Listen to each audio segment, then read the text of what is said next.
No one noticed the old man at first, until the guards stopped him. And when they did, the entire funeral fell silent, because something about his trembling hands didn't match the way he stood, like a soldier who'd never forgotten how. Before I tell you what happened next, tell me in the comments where you're watching from. I love knowing who's listening. The funeral was held under a sky as gray as the uniforms that lined the path.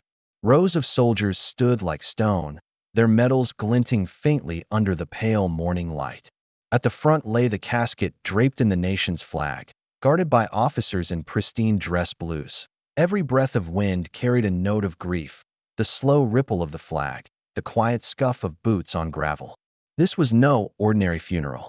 It was for General Marcus Hale, a decorated hero, a man whose decisions had changed the course of wars and saved thousands.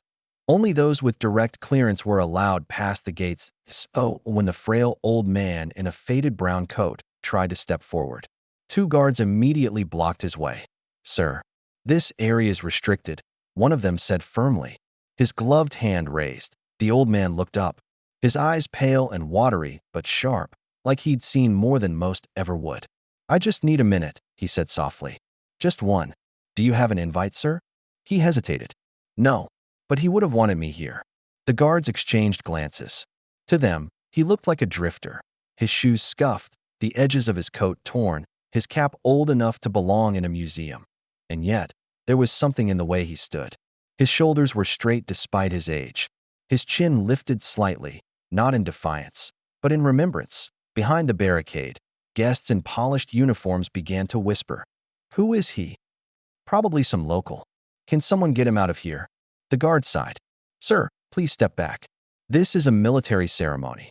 The old man's voice cracked as he whispered. "So was that night, when we carried him out of that valley." The guards paused. The sentence hung in the cold air like smoke, haunting, incomplete. "What did you just say?"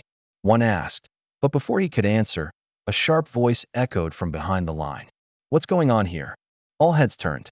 A four-star general was stepping forward, his cap tucked under his arm. His face unreadable but stern. It was General Dawson, Hale's successor, and one of the most powerful men in the nation. The guards immediately straightened. "Sir, just a civilian trying to..." "Let him speak," Dawson interrupted. The crowd fell quiet. The old man's hands trembled slightly as he reached into his coat pocket and pulled out a small, tarnished dog tag. The letters were worn down, but one name was still clear. M. Hale. Dawson froze. The guards shifted uncertainly. "I was with him that night," the old man said, his voice barely above a whisper. "The night your general became the man you all came here to honor." For a moment, no one moved. Even the wind seemed to still. Then, quietly, Dawson stepped closer. "What's your name, soldier?" The old man swallowed hard. "Corporal Daniel Reeves, 42nd Recon." There was a flicker in Dawson's eyes, a memory surfacing. "Reeves. Hale mentioned that name once." "He shouldn't have," Reeves said. "He always took the credit for what wasn't his to take." Gasps rippled through the crowd. The tension shifted, no longer confusion, but disbelief. Reeves continued, his gaze locked on the flag-covered casket. "We were surrounded. He was injured. Everyone thought he'd never make it out. I carried him on my back for 7 miles. When we finally reached the evac point, I blacked out. Woke up 3 days later in a hospital. The reports said he led the rescue. He never corrected them." He paused, his voice shaking. "I didn't care. He was my brother in arms. He earned everything he became. But when I heard he was gone, I couldn't stay away." The air grew heavier. Even the guards looked down, their rigid posture softening. Some of the guests wiped their eyes discreetly. Dawson stared at Reeves for a long moment, long enough for everyone to feel the weight of unspoken history. Then, slowly, he turned to the guards. "Let him through." Reeves hesitated. "Sir, I..." But Dawson shook his head. "No man who carried Marcus Hale 7 miles through fire and death stands outside his funeral." As Reeves stepped past the guards, the murmurs turned into silence once more. Every soldier along the line straightened their backs. They didn't know him, but they could feel the respect owed to him. The old man walked toward the casket with slow, measured steps. His cane clicked softly against the ground. When he reached the flag, he stopped, removing his cap with trembling fingers. For a moment, the world seemed to hold its breath. He whispered something. too quiet for anyone else to hear, and placed the old dog tag beside the folded flag. His eyes filled with tears that refused to fall. "Rest easy, Marcus," he murmured. "We made it home after all." And then, something happened that no one expected. General Dawson stepped forward. He came to a full stop beside Reeves, faced the casket, and raised his hand in a perfect salute. The other officers followed, one by one, until an entire line of generals, soldiers, and guards stood at attention, saluting the forgotten corporal who had once carried their hero through the fire. Reeves tried to salute back, but his hand shook too much. Dawson gently caught his wrist and helped him hold it steady. "You already did your part," he whispered.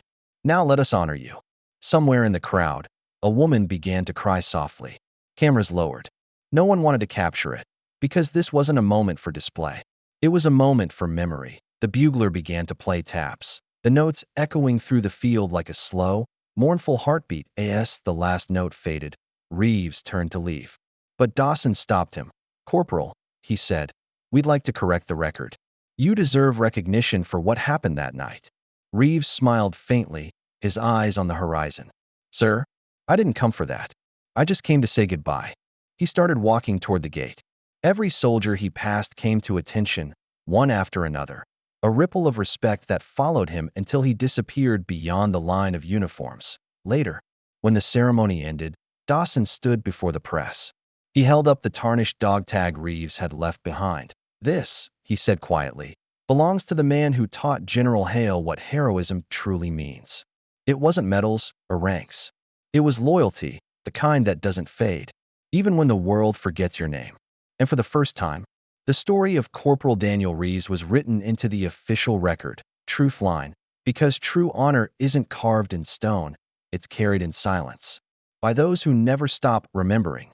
Poetic close, and somewhere beyond the gates, under that same gray sky, an old soldier walked home, finally at peace, knowing his brother had waited for him all along. Outro, warm tone. If this story touched you, let me know in the comments what part moved you the most, and don't forget to subscribe for more real human stories that remind us what courage truly looks like. Because somewhere out there, another forgotten hero still deserves to be remembered.